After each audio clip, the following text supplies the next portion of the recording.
Assalamualaikum warahmatullahi wabarakatuh. Sebelumnya, terima kasih kepada dosen pengampu mata kuliah toksikologi Ibu Apoteker Mira Febrina, Master of Science, yang telah mempercayakan tugas presentasi ini kepada kelompok 4. Sebelumnya, perkenalkan saya Syahrin Azura selaku moderator dari kelompok 4 dengan NIM 2301039. Tentunya saya di sini tidak sendiri, saya bersama rekan-rekan saya, ada Adelia, Adina Rahmasuci, Sakila Humayroh, Sri Helga Kamila, Windy Destalia Yurka, Niken Indah, dan juga Tria Ananda. Baiklah, tanpa memperpanjang mukadimah, langsung saja kita memasuki ke pemaparan materi pertama kita. Baik, kita masuk ke pengertian terapi antidotum.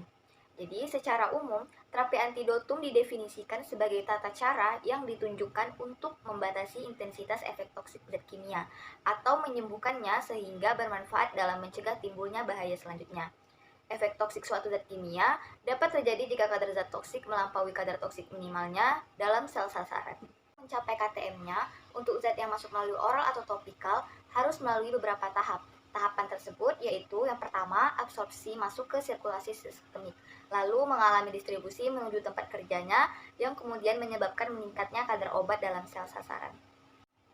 Yang kedua, yaitu metabolisme dan ekskresi atau sering disebut dengan eliminasi, yang dapat mengurangi kadar obat dalam sel sasaran sehingga efek toksik suatu zat kimia sangat dipengaruhi proses absorpsi, distribusi, metabolisme, dan ekskresi atau sering kita sebut dengan ADME karena akan menentukan jumlah zat di sel sasarannya. Dengan demikian, untuk mengurangi jumlah zat kimia dalam sel sasarannya dapat dilakukan dengan cara menghambat absorpsi dan distribusi serta mempercepat metabolisme dan ekskresi atau eliminasi. Meningkatkan nilai ambang toksik atau KTM juga merupakan cara untuk mencegah efek toksik. Kesemua hal tersebut sering merupakan strategi terapi dari antidotum. Dapat dilihat pada gambar. Jadi gambar yang diaksir menunjukkan intensitas efek toksik. Untuk mengurangi intensitas efek toksik, dari gambar B menjadi gambar C menunjukkan adanya pengurangan kecepatan absorpsi. Perubahan terjadi karena mengurangi kemiringan atau slope, fase absorpsi atau distribusi, atau pengurangan absorpsi. Pergeseran slope ke kanan dapat dilakukan melalui penghambatan absorpsi, seperti dengan pemberian emetik, dimuntahkan, bilas lambung, dan pemberian absorben. Untuk menggeser eliminasi ke arah kiri atau mempercepat eliminasi seperti gambar D dapat dilakukan dengan cara diuresis paksa, hemodialisa, pengasaman atau pembasahan urin dan lain sebagainya. Untuk menaikkan nilai ambang batas atau KTM seperti pada gambar E dapat dilakukan dengan pemberian antidotum khusus atau spesifik seperti pemberian natrium sulfit untuk keracunan sianida, pemberian klat untuk keracunan logam, dan pemberian naloxon untuk keracunan opiat. Nah, bagaimana cara-cara melakukan dan kapan ketiga dasar terapi antidotum tersebut dilaksanakan adalah hal yang sangat penting. Terapi antidotum dapat dilakukan secara umum, tidak khas atau non-spesifik, dan khusus atau yang dikenal sebagai spesifik. Terapi non-spesifik. Terapi non-spesifik adalah suatu terapi keracunan yang bermanfaat hampir pada semua kasus melalui cara-cara seperti memacu muntah, bilas lambung, dan memberikan zat absorben. Cara lain adalah mempercepat eliminasi dengan penegasan dan pembasahan urin atau hemodialisis. Menghambat absorpsi zat racun dapat dilakukan dengan beberapa cara, seperti mencuci kulit yang terkontaminasi, mengeluarkan racun di lambung, dan memberikan pencahar. Seperti 1. Mencuci kulit dilakukan dengan alir mengalir, dan jika zat mengenai pakaian, pakaian harus dilepas. Yang kedua adalah untuk racun di lambung, memberi norit atau arang aktif bisa dilakukan. Yang efektif yang diberikan dalam waktu 2 jam setelah racun tertelan. Dosis arang aktif untuk orang dewasa adalah 50 gram. Bisa diulang setiap 4-6 jam. Arang aktif dapat menyerap berbagai jenis obat dan sebaiknya tidak dikombinasikan dengan sirup simplex atau susu. Pengeluaran zat racun di lambung harus mempertimbangkan jenis racun dan waktu tertelan dengan resiko aspirasi sebagai perhatian utama. Bilas lambung sebaiknya dilakukan segera dan tidak segera dan tidak pada pasien yang tidak sadar. Produk petroleum berbahaya jika terhirup, sehingga tidak disarankan untuk ditangani secara biasa. Bilas lambung biasanya jarang diperlukan kecuali di rumah sakit. Pemberian IP cacuan H untuk memuntahkan isi perut terbatas dalam penggunaannya, karena tidak signifikan mengurangi penyerapan racun dan dapat menyulitkan diagnosa. Pemberian dilakukan hanya jika pasien sadar dan racun yang tertelan aman. Pencahar digunakan untuk mempercepat pengeluaran racun dan saluran gastrointestinal dengan sorbitol direkomendasikan untuk pasien tanpa gangguan jantung dan magnesium sulfat untuk pasien tanpa gangguan ginjal. Dosis oral magnesium sulfat adalah 5-15 gram dengan air. Efeknya muncul dalam setengah sampai 2 jam. Obat ini tidak boleh diberikan pada pasien dengan obstruksi usus, mual, muntah dan gangguan ginjal dan perlu pemantauan untuk dehidrasi dan ketidakseimbangan elektrolit jika digunakan dalam jangka panjang. Kecepatan eliminasi obat mempengaruhi jumlah obat di sel sasaran. Percepatan eliminasi dapat dilakukan dengan meningkatkan ekstraksi melalui pengasaman atau pembasahan urin dan diuresis paksa. Pengasaman urin dapat dilakukan dengan memberikan amonium klorida atau vitamin C yang mengurangi reabsorpsi obat basa lemak. Sebaliknya, pembasahan urin dengan natrium biokarbonat mengurangi reabsorpsi obat asam lemah, mengurangi reabsorpsi terjadinya karena perubahan pH urin meningkat ionisasi di tubulus. Hemodialisis adalah cara lain untuk mempercepat eliminasi zat dan mengembalikan keseimbangan elektrolit. Nah, selanjutnya ada terapi spesifik. Terapi antidotum spesifik adalah terapi antidotum yang hanya efektif untuk zat-zat tertentu. Pada antidotum yang spesifik dikelompokkan menjadi antidotum yang bekerja secara kimiawi, bekerja secara farmakologi, dan bekerja secara fungsional. Yang pertama, ada antidotum yang bekerja secara kimiawi. Contoh paling sederhana dari antidotum jenis ini adalah penggunaan zat pembentuk kelat. Penggunaan antidotum jenis ini akan menyebabkan terjadinya reaksi antara antidotum dengan zat toksik, membentuk suatu produk yang kurang toksik dan mudah diekskresikan. Yang A, ada zat-zat pembentuk kelat. Zat pembentuk kelat biasanya mengandung 2 atau lebih dari gugus elektronegatif yang membentuk zat ikatan kovalen kompleks stabil dengan logam-logam atau kation, menghasilkan zat kompleks yang kurang toksik dibandingkan dengan logam berat bebas atau membatasi logam-logam berat untuk berikatan dengan tempat kerjanya sehingga mudah tereliminasi. Contoh zat-zat faktor adalah 1. Dimercaprol. Zat mirip minyak, tidak berwarna, bau tidak enak. Pemberian umumnya melalui injeksi. IM 10% dengan minyak kacang. Yang kedua, bereaksi dengan logam-logam berat sehingga mencegah inaktivasi enzim-enzim yang mengandung gugus SH. Dimercaprol paling efektif jika diberikan secara segera setelah terpapar logam berat. Selanjutnya, berguna untuk keracunan arsen, merkuri, dan timbal. Efek samping terikardi, hipertensi, mual, dan iritasi lambung. Tersedia 2 macam obat yang mirip dengan dimercaprol, yaitu dimercaustonic acid DMSA dan dimercaptopane sulfuric acid DMPS. Yang kedua ada EDTA, etilendiamin tersialat. Efektif untuk logam-logam transisi, oleh karena itu EDTA juga membentuk kelat secara ECA tubuh. Diberikan dalam bentuk injeksi IM atau IV dalam bentuk gramnya. Na atau Ca deekskresi melalui filtrasi glomerulus. Digunakan terutama pada keracunan PB dan pada dosis tinggi bersifat neoprosik terutama pada tubulus renal. Yang ketiga ada penisilamin atau kurpin. Senyawa mirip dengan penisilamin sangat baik diabsorpsi pada saluran pencernaan. Toksik pada sumsum tulang belakang dan ginjal adalah efek yang paling merugikan. Biasanya digunakan untuk keracunan CU pada individu yang menderita penyakit Wilson. Kelebihan CU akan toksik pada hepar dan CNCS dan sebagai terapi tambahan pada terapi keracunan PB dan arsen. Furosamin membentuk kelat dengan logam besi dengan ion ferium membentuk ferozamin dan mengikat zat besi dari ferritin dan homosiderin. Tetapi tidak dapat menarik zat-zat besi dari hemoglobin, sitokrom, dan mioglobin. Memberikan info secara cepat dapat menimbulkan shock hipotensi karena memicu pelepasan histamin.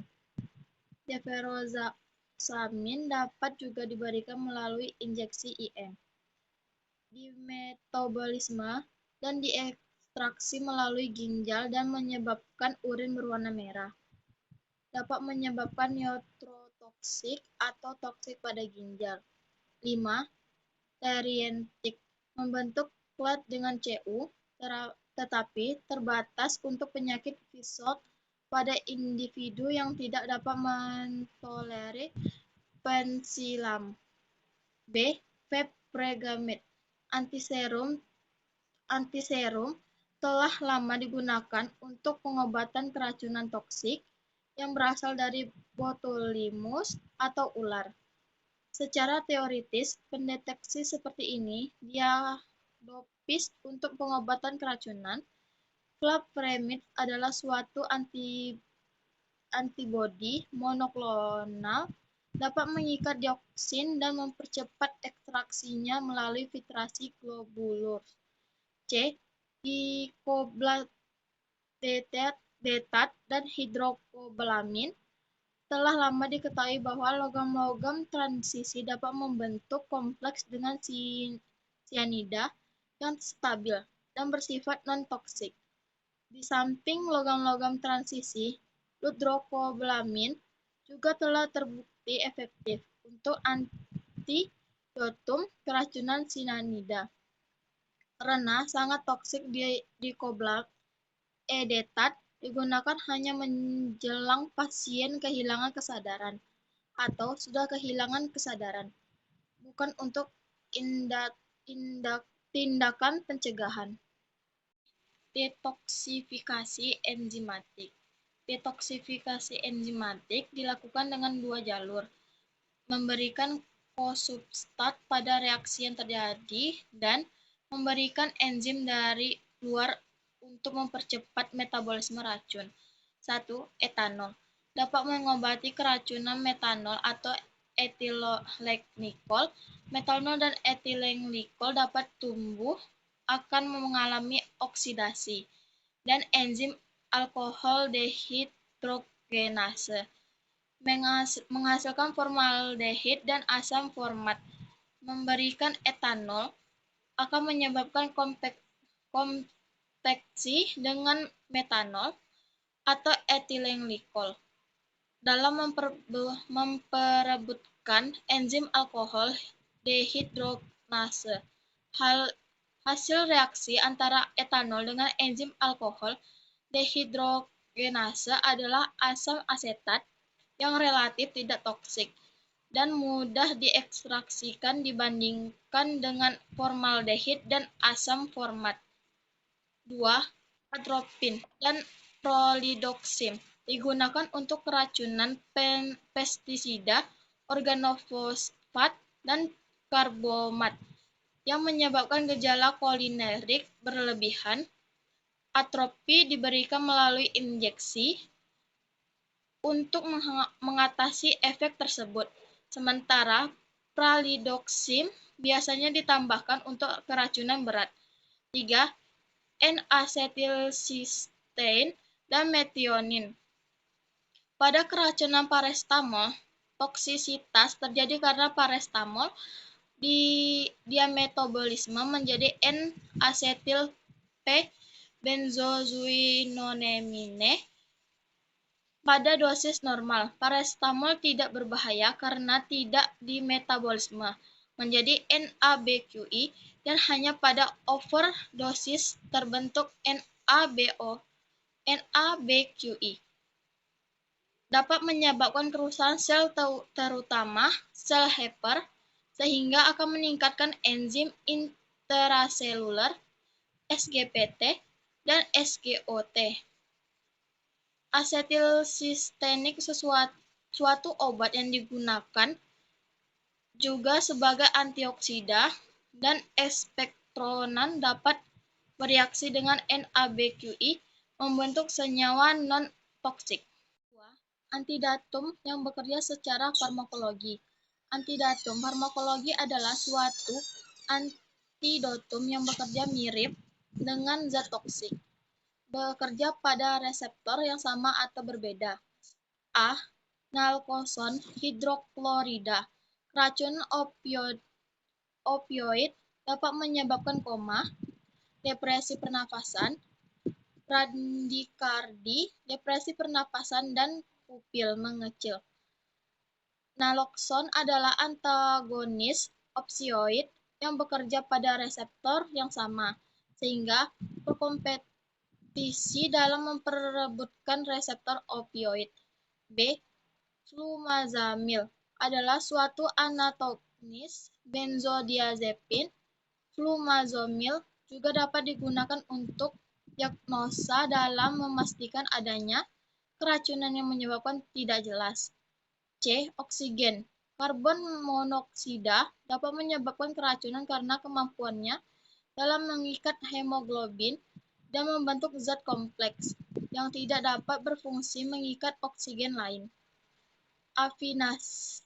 Afinitas ikatan Hb dengan CO 200 kali lebih kuat dibanding ikatan Hb dengan oksigen.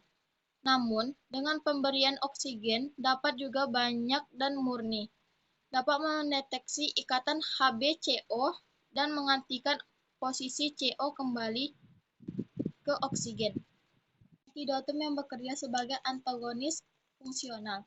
Antidotum antagonis fungsional dapat juga digolongkan sebagai antidotum non-spesifik karena berguna sebagai terapi simptomatik dan mengantagonis beberapa jenis zat toksik.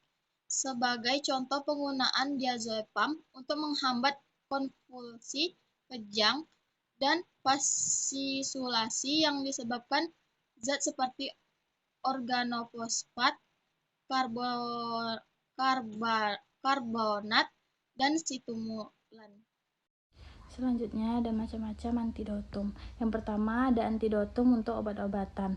Yang pertama ada A. Naloxone. Indikasinya overdosis opioid, misalnya morfin, heroin. Cara kerjanya menghambat reseptor opioid di otak. Yang B ada flumazamil. Indikasinya overdosis benzodiazepin, misalnya diazepam. Cara kerjanya menghambat efek benzodiazepin di sistem saraf pusat. Lalu ada N-asetilsistein atau disingkat dengan NAC. Indikasinya keracunan paracetamol. Cara kerjanya mengembalikan kadar gluton dalam hati, melindungi dari kerusakan hati. Lalu D. Vitamin K. Indikasinya overdosis antikoagulan atau warfarin. Cara kerjanya membantu pembekuan darah. Yang kedua ada antidotum untuk logam berat. A. Dimercaprol. Indikasinya keracunan arsen, merkuri, dan emas. Cara kerjanya mengikat logam berat sehingga mudah dikeluarkan dari tubuh. B. Ada eta-kalsium disodium edetat. Indikasinya keracunan timbal. Cara kerjanya mengikat ion logam berat. Yang C ada pensilamin. Indikasinya keracunan tembaga, penyakit Wilson. Cara kerjanya mengikat tembaga dalam darah. Yang D ada deferoxamin. Indikasinya keracunan zat besi. Cara kerja mengikat zat besi bebas dalam darah. Selanjutnya yang ketiga antidotum untuk racun kimia gas. Yang A. Natrium tiosulfat dengan indikasi keracunan cyanida. Dengan cara kerjanya yaitu mengubah cyanida menjadi tiosyanat yang tidak beracun. Kemudian ada yang B. Pralidoxin atau 2-PAM dengan indikasi keracunan insektisida organofosfat. Cara kerjanya yaitu mengaktifkan enzim yang dihambat oleh racun organofosfat.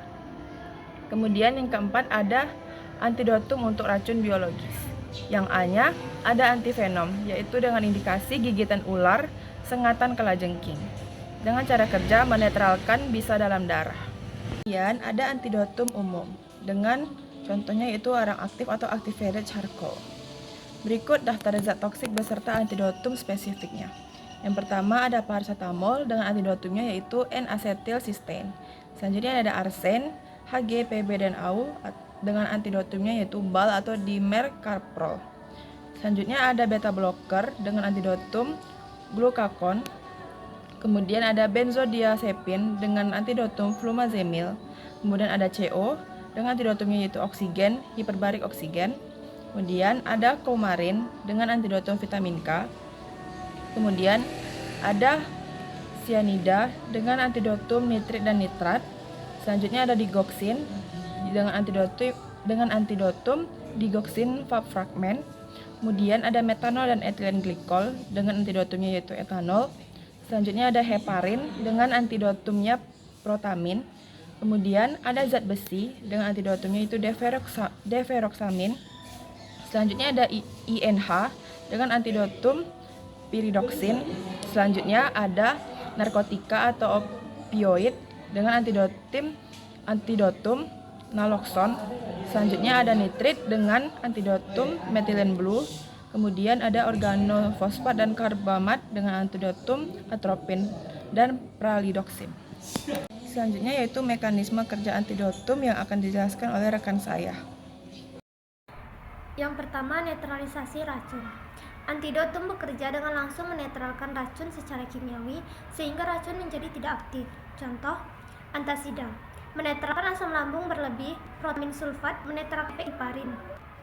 Kedua, mengikat racun. Antidotum mengikat racun, terutama logam berat, untuk membentuk kompleks yang tidak berbahaya dan mudah diekskresikan. Contoh, EDTA mengikat logam berat seperti timbal. Deferoxamin mengikat kelebihan zat besi dalam tubuh. 3. Menghambat absorpsi racun. Antidotum mencegah racun diserap lebih lanjut oleh tubuh. Contoh, karbon aktif mengabsorpsi racun di saluran cerna sebelum diserap. Yang keempat, mempercepat ekskresi racun. Antidotum mempercepat eliminasi racun melalui urin atau tinja. Contoh, natrium tiosulfat membantu detoksifikasi cyanida dan mempercepat ekskresi. Yang kelima, mengembalikan fungsi normal tubuh. Antidotum mengembalikan fungsi enzim atau proses biologis yang terganggu oleh racun. Contoh, N-acetyl-cysteine mengembalikan kadar glutathione untuk menangani keracunan paracetamol. Yang keenam, bloket reseptor atau enzim. Antidotum menghambat atau memblokir kerja racun pada reseptor tertentu. Contoh, atropin memblokir efek racun insektisida organofosfat di reseptor kolinergik. Yang ketujuh, pemberian kompetitor. Antidotum bersaing dengan racun untuk reseptor atau target enzim sehingga mengurangi efek racun. Contoh, naloxone antagonis opioid yang bersaing dengan opioid pada reseptor mikroopioid. Yang ke-8, menghambat metabolisme racun. Antidotum menghambat enzim yang mengubah racun menjadi metabolit lebih toksik. Contoh, etanol atau fomepizol menghambat alkohol dehidrogenase untuk mencegah pembentukan metabolit toksik dari metanol atau etilen glikol. Kesimpulan, secara umum terapi antidotum didefinisikan sebagai tata cara yang ditujukan untuk membatasi intensitas efek toksik zat kimia atau menyembuhkannya sehingga bermanfaat dalam mencegah timbulnya bahaya selanjutnya. Penanganan keracunan dilakukan melalui terapi antidotum yang bersifat secara umum maupun spesifik. Terapi umum mencakup metode seperti memacu muntah, bilas lambung, atau pemberian arang aktif untuk menghambat absorpsi racun dan mempercepat ekskresi.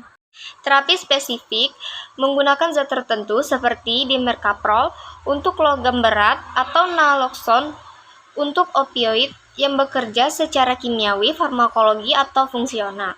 Efektivitas terapi sangat bergantung kepada kecepatan tindakan, pemilihan metode yang tepat, dan kondisi pasien, sehingga penting dilakukan penanganan yang cepat dan terarah untuk meminimalkan risiko toksisitas. Sekian presentasi dari kami, saya akhiri. Wassalamualaikum warahmatullahi wabarakatuh.